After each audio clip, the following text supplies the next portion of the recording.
అందరికీ నమస్తే.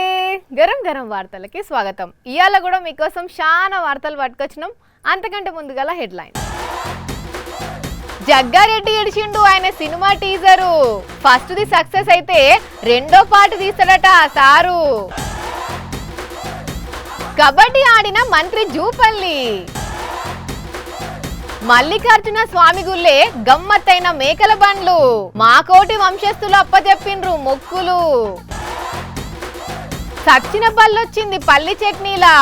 తెలియకుండా ఎందరు తిన్నారో ఈ హోటల్లా. అమ్మాయిల్లా తయారైన అబ్బాయిలు. భలే గమ్మతుంటాయి ఆడాడ ఆచారాలు.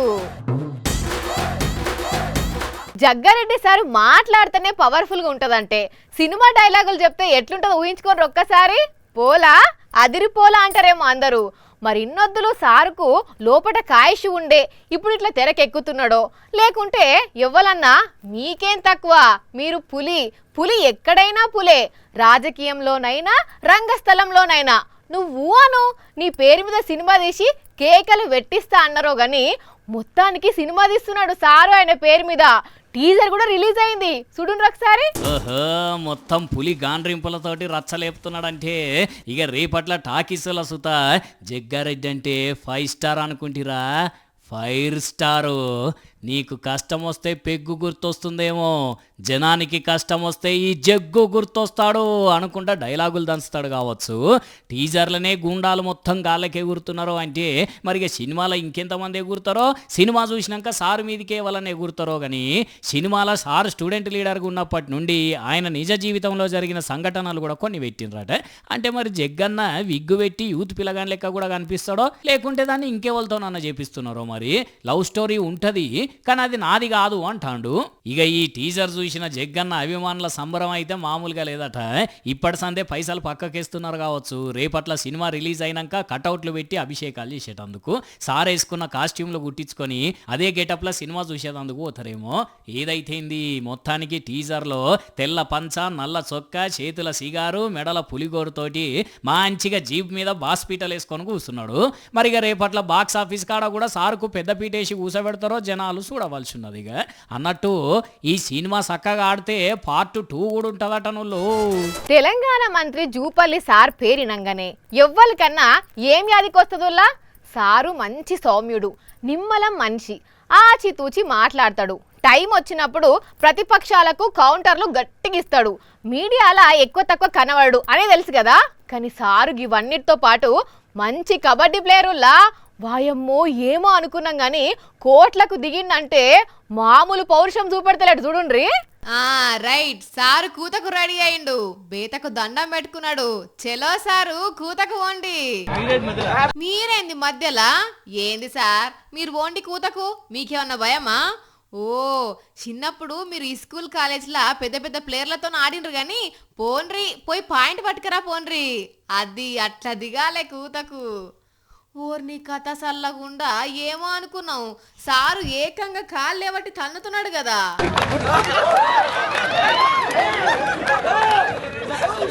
అయ్యో, మళ్ళీ అట్లా వస్తురేంది సార్? పాయింట్ దేరా? ఓహో, మీటింగ్ లో మాట్లాడేందుకు వచ్చిండ్రా? చెప్పురి సార్. అప్పుడు లేనోడు సార్ చేయతండి, అప్పుడు లేనోడు. ఏ బూకోండి సార్, గిదేం క్వశ్చను? ఈ రోజుల్లో అప్పులు లేనోళ్ళు ఎవరు సార్? అందుకనే ఎవ్వలెత్తుతలేరు. అప్పుడు ఉన్నోడు సార్, అప్పుడు ఉన్నోడు సార్ చేయతండి. గిట్లా అడిగిర్రు మంచుకున్నది. ఇప్పుడు చూడుండ్రి, సభలో ఉన్న వాళ్ళంతా ఎట్లెత్తిర్రో. అయినా ఆటల పోటీల దగ్గరకు వచ్చి అప్పులు గిప్పులు ఎందుకు సార్? మీరే అప్పులు ఉన్నోళ్ళు లేనోళ్ళు అని కన్ఫ్యూజ్ అవుతుంటారు. కానీ ఏమో అనుకున్నావు, జూపల్లి సారు కబడ్డీ బగ్గనే ఆడుతున్నాడు, కాళ్ళేబట్టి బగ్గనే దన్నుతున్నాడు.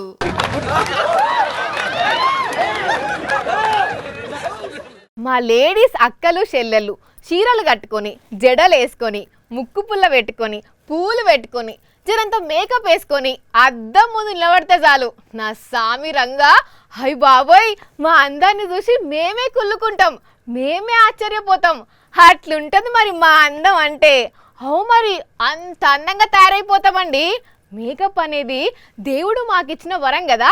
అయితే ఇక్కడ మాత్రం అయ్య బాబోయ్ ఏంటండి అందం. కళ్ళు తిప్పుకొనివని చూపులు, నవ్వుతోని కట్టేసి తలతల మెరిసే పళ్ళు, పట్టు చీరలు కట్టిండ్రు, చెమక్న మెరిసే చెంపచెరాలు, చెవుల దుద్దులు.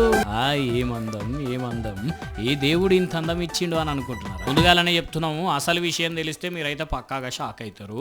ఎస్, మీరు షాక్ కాబోతున్నారు. వీళ్ళంతా లేడీస్ కాదు, జెంట్స్. అవును, కేరళ రాష్ట్రం కొల్లాం జిల్లాలో శ్రీ కొట్టంకులంగరదేవి గుడిలో ప్రతి ఏడు చెమయవిలక్కు ఉత్సవాన్ని చేస్తే ఆ పండుగలో భాగంగా కొందరు అన్నలు ఇట్లా చీరలు కట్టుకొని బంగారం పెట్టుకొని అమ్మవారికి పూజలు చేస్తారట. ఆ ఉత్సవంలో భాగంగానే ఇట్లా తయారైన అన్నట్టు ఇప్పుడు వీళ్ళు. కానీ నిజంగా వీళ్ళు అంతా లేడీస్ లెక్కనే ఉన్నారులే. అయితే ఈ వీడియోని ఇంటర్నెట్ లో చూసిన చాలా మంది ముందు వీళ్ళందరినీ లేడీస్ అనుకొని ఆఖరికి విషయం తెలిసేసరికి ఏంటి బ్రో ఇంత అందంగా ఉన్నారు అని కామెంట్లు పెడుతున్నారు. కానీ ఏ మాట కామాట అన్నలు మాత్రం భలే అందంగా బ్యూటిఫుల్ గా తయారైన పోండి. పండుగలు, పబ్బాలు, జాతరలు అయితే మా సంబరం ఉంటదుల్లా, కండ్ల పండుగ లెక్క అనిపిస్తుంది. జాతరకు పోయేటప్పుడు ఎడ్ల బండ్లు కట్టుకొని పోతారు, గుడి చుట్టూ ఎడ్ల బండ్లనే తిరుగుతారు, దేవుళ్ళకు మొక్కులప్ప చెప్తారు. ఇదంతా చూసిన చిన్నపిల్లలు అయితే మస్తు అంటే మస్తు జోష్ వస్తుంది వాళ్ళకు. డప్పు సప్పులకు ధూమ్ ధామ్గా ఎగురుతారు కదా. అయితే ఈడ కూడా కొందరు భక్తులు బండి కట్టుకొని పోయినరు, కాకపోతే ఆ బండికి ఎడ్లు కట్టలేదుల్లా. అరే, బండికి ఎడ్లనే కదా కట్టేది అంటే ఇట్లా కూడా కడతారు. అవును, మీరు చూస్తుంది మేకల బండ్లే, బండిని లాగేది కూడా మేకలే. ఈ చిత్రం చూడుండ్రి, ఎంత చూడసక్కదనంగా బండిని లాగుతున్నాయో మేకలు. అమ్మ బాబోయ్, గీ చెల్లె బండి ఎక్కుతే కూడా గుంజుతున్నాయి కదా. పెద్దపల్లి ఓదెల శ్రీ మల్లికార్జున స్వామి గుడి దగ్గర ఈ చిత్రం గిది.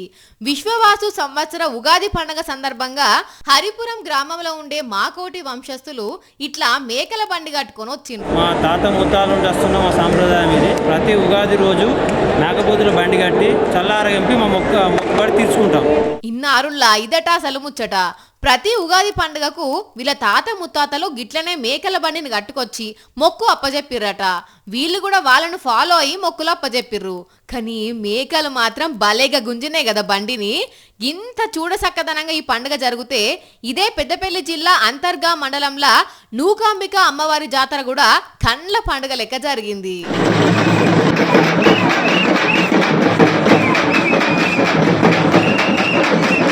డప్పు సప్పులతోని బోనాలు తీసి మొక్కులు చెల్లించుకుంటే ఇంకా కొందరు భక్తులు ఒంటిపై సుదులతోని నిమ్మకాయలు గుచ్చుకొని పెద్ద ఊరేగింపు తీసిర్రు. కోరిన కోరికలు తీర్చాలని ఇంకా కొందరు భక్తులు గిట్ల నిప్పుల మీదకెళ్ళి నడిచిర్రు. చుట్టూ 10 మంది ఉండి అక్కడక్కడనే తిరుక్కుంటా కూడా ఓ నిండు ప్రాణం పోతుంటే చూడలేకపోయినరు. పాపం ఈత రాక వచ్చిన పైకి ఎక్కలేక పానం పోగొట్టుకున్నది. పాపం జీవిడిచినాక ఎప్పటికో చూసిరు దాన్ని. కానీ అప్పటికే ఒకరు దౌఖాన పాలైనరు అజేయంగా. జీవిడి చూడేంది, దౌఖాన పాలవుడేంది, అసలు ఏంటి చనిపోయింది, సచ్చిన దాని వల్ల ఎవరు ఎందుకు ఆసుపత్రి పాలైనరు అంటే అది తెలవాలంటే ఈ టిఫిన్ సెంటర్కి పోవాలి మనం. ఇక్కడ చట్నీల నుండి తూడ్చి షేతోటి తీసి మరీ పక్కకు పెట్టిన ఇంగ్రీడియంట్ ఏంటిదో తెలిసిన అనుల్లా. మిరపకాయ అనుకుంటుర్రా? కాదు, గుర్తుపట్టుర్రి చూద్దాం. రోజు మీరు చూసేదే, ఐడియా వస్తలేదా? లిజర్డ్ ఇది అర్థం కాలేదా? బల్లండి, ఇది బల్లి. చట్నీ గిన్నెల వాడి గిల్లగిల్ల కొట్టుకొని చట్నంతా మింగి మోసమర్రక చచ్చింది అందులోనే. పాపం ఆయనతో సచ్చిన బల్లున్న చట్నీనే పార్సల్ కట్టిస్తే ఈ అన్నోళ్ళు చూసుకోకుండా కొనుక్కోపోయి ఈ అక్కకు తినిపిస్తే కడపంతా కకావికలమై దౌకాన్ల చేరిక చేసిర్రు. ఇప్పుడు అంతేనా అన్న? అందులో బల్లి పడింది, కొన్ని సింప్టమ్స్ ఉన్నాయి, అందుకని చెప్పి ప్రికాషన్స్ కోసం డాక్టర్ చూపించడం జరిగింది. డాక్టరు మెడిసిన్స్ ప్రిస్క్రైబ్ చేసిండో అవి కూడా వాడుతున్నారు. ఇవన్నీ సేఫ్టీ అధికారులు అందరూ దీనిపైన చర్య తీసుకోవాలని కోరుకుంటున్నారు. జోగులాంబ గద్వాల జిల్లా కేంద్రం భీంనగర్లున్న అహ్మద్ టిఫిన్ సెంటర్ సిచ్యువేషన్ గిది. ఇంకా నయం, ముచ్చట పోలీసులకు చెప్పగానే వచ్చి హోటల్ను అయితే సీజ్ చేసిర్రట. కానీ దెబ్బతోటి మళ్ళీ ఎక్కడన్నా బయట హోటళ్ళలో తినాలంటేనే గజ్జుమంటదేమో. ఎందుకంటే వీళ్ళ పార్సల్లో బల్లి వచ్చింది కాబట్టి తెలిసింది. ఇదే చట్నీ ఇంకెంతమంది కమ్మగా ఉన్నది అనుకుంటా ఏళ్ళు నాకుంటా మరీ తిన్నారో. ఇంకా నయం, బల్లి కవర్లనే ఉన్నది కాబట్టి సరిపోయింది. బాగా కడుపులో పడి ఉంటే ఎంత ఘోరం ఉండు ఏంది కథ. అందుకే జర అలసట అనిపించినా సరే ఆలస్యమైన మంచిదే గాని ఆగం కాకుండా ఉండాలంటే ఇంట్లోనే వండుకొని తినాలి. లేదు, ఏది వడ్డా మాకేం పట్టింపు లేదు. వెజ్ పైసలతోటే నాన్ వెజ్ ఐటమ్ కలిసి వచ్చింది అనుకుంటే మీ ఇష్టం, ఇక ఎవ్వలేం చేయలేరు. బ్యాంకులల్లా, ఏటీఎం సెంటర్లల్లా, బంగారం దుకాణాలల్లా, పెద్ద పెద్ద షాపింగ్ మాల్స్లా, పోలీస్ స్టేషన్లల్లా, హోటల్స్లా, బట్టల కొట్టుల, ఆఫీస్లల్లా, బల్స్టోన్ల ఇండ్లల్లా, ఆఖరికి చిన్న కొట్లల్లో కూడా సీసీ కెమెరాలు మస్తు అయిపోయినాయి. అందరు పెట్టుకుంటూనే ఉన్నారు. ఎందుకంటే ఈ రోజుల్లోనైతే ఎవరిని నమ్మేటట్టు లేదు కాబట్టి సీసీ కెమెరాలు పెట్టుకుంటున్నారు. ఎవరి సొమ్ములను వాళ్ళే కాపాడుకుంటున్నారు కదా. అయితే ఇక్కడ మాత్రం ఎవరో సీసీ కెమెరాలు పెట్టిర్రో, ఎక్కడ పెట్టినరో చూడండి. అమ్మ బాబో, ఈ సీసీ కెమెరాలు, మళ్ళీ అది కూడా కూరగాయల తోటలో. టమాటా తోట, కాకరకాయ తోట, దోసకాయ తోట, వంకాయ తోట, బెండకాయ తోట, ఆ తోట ఈ తోట అని ఏం లేదు, మొత్తం కూరగాయలు అన్ని కలిపి పెట్టింది కదా అక్క. జోరుగా నీళ్లు కొడుతున్నది. ఇంతగనం ఎండలో కూడా పచ్చగా నిగనిగలాడేటట్టు తోట పెంచింది. చెప్పక్క, ఇంతటి ఎండల ఈ కష్టమేంది? ఈ సీసీ కెమెరా ఎందుకు పెట్టినవు? మీదికేంచి సైరన్ మోగినట్టే ఎందుకు మోగుతున్నది? నా కరెంట్ మోటార్ పోయింది, నీళ్ళ డ్రమ్ము పోయింది, నేను పండించిన పంట క్యాబేజ్ గడ్డలు, టమాటీలు వాళ్ళు ఇష్టం వచ్చినట్టు తెంపకపోయారు దొంగలు. అందుకోసం నాకు సహకరించుకోవాలని నేను అప్పు తెచ్చి పెట్టుకున్నా. ఓహో, అదా అసలు ముచ్చట. ఇన్న రానుల కూరగాయలు తెంపుకోబోయే గోషిగాళ్ళు కూరగాయలు తెంపుకొని గమ్మున ఓక మోటార్లు, డ్రమ్ములు, కరెంటు తీగలు, పైపులు అన్ని ఎత్తుకొని పోతున్నారట. అక్కకొచ్చిన లాభం మొత్తం మళ్ళా మోటార్లు కొనేది అందుకే సరిపోతున్నదట. అందుకనే ఈ సీసీ కెమెరాలు పెట్టినా అంటున్నది. భద్రాద్రి కొత్తగూడెం జిల్లా అశ్వాపురం మండల్ మల్లెలమూడు గ్రామంలో ఉండే ఈ వరలక్ష్మక్క పెన్మిటి కాలం చేసినప్పటి సంది కూలి పనులు చేసుడు బంద్ చేసి సొంత శెల్కల్నే ఇట్లా కూరగాయలు వండించుకొని బతుకుతుంటే ఓర్వలేనోళ్ళు దొంగతనం చేస్తుంటే ఉపాయం చేసిందట. అవురా కూరగాయల దొంగల్లారా, మీకు సిగ్గు శరం లేదా? కూరగాయల దొంగతనం చేసుడేంది చిల్లర పని కాకుంటే? అయినా కూరగాయలు ఎవ్వరు దొంగతనం చేయరు అంటారు. మరి ఎందుకు చేస్తున్నారో వాళ్ళెంత దేడదా మగ్గాల్లో. చూసారు కదా, ఇవి ఇవాల్టి గరం గరం వార్తలు. మళ్ళొచ్చే ఎపిసోడ్లో ఇంకిన్ని గరం గరం వార్తలతో కలుద్దాం. మన టైం అయితే గుర్తుకున్నది కదా, రాత్రి 8:30కు, మళ్ళీ పొద్దుగాల 8:30కు. మర్చిపోకుండా చూడుండ్రి. టాటా.